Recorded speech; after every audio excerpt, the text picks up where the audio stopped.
Pascal Tesnière, 49 ans, vit à Gonfreville-Lorcher. Il y a 2 ans et demi, ce sportif au grand cœur s'est lancé le défi de sa vie, traverser l'Atlantique à la rame. Ramer seul, mais vivre l'aventure collectivement, c'est le leitmotiv de Pascal, qui puise sa motivation dans les yeux de la petite Charlotte, atteinte du syndrome de Rett. Si mon idée c'est de m'isoler en mer, c'est surtout pour fédérer sur Terre. Que je me suis dit que l'aventure, il faut qu'elle profite à quelqu'un. Et j'ai pensé à une petite fille qui s'appelle Charlotte et qui est atteinte du syndrome de Rett. C'est une maladie qui se déclare dans les 3 premières années. Donc l'enfant grandit normalement et à partir d'à peu près 2-3 ans, il y a une première phase de régression où elles perdent le langage, où elles perdent l'utilisation de leurs mains et elles perdent aussi la possibilité de marcher, etc.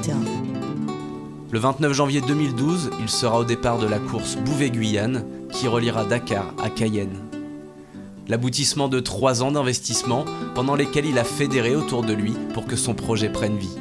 Parmi les fidèles qui lui ont permis de construire son bateau, le Charlotte 76, Jacques, fondateur de l'association Les Bras de l'Océan, a été le premier à l'épauler.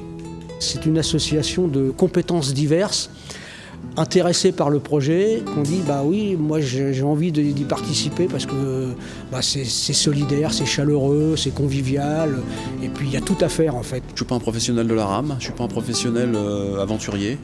Voilà, j'ai décidé simplement de larguer les amarres un jour. En construisant ce bateau, on a fait de nombreuses portes ouvertes parce que je voulais montrer que aussi il y avait un bateau qui était en construction et c'est pas parce qu'on ne sait pas construire un bateau que c'est pas envisageable de le faire. Donc les gens ont pu s'identifier beaucoup plus facilement au skipper, de montrer que j'étais quelqu'un comme tout le monde et puis simplement le fait de larguer les amarres et puis de dire je veux aller là mais je sais pas, donc j'ai besoin de votre expérience et de votre richesse et c'est comme ça qu'on a avancé. Pascal Tesnière, sportif solidaire, espère une arrivée en Guyane courant mars où l'attendront Charlotte et tous ceux qui lui ont donné la force de ramer.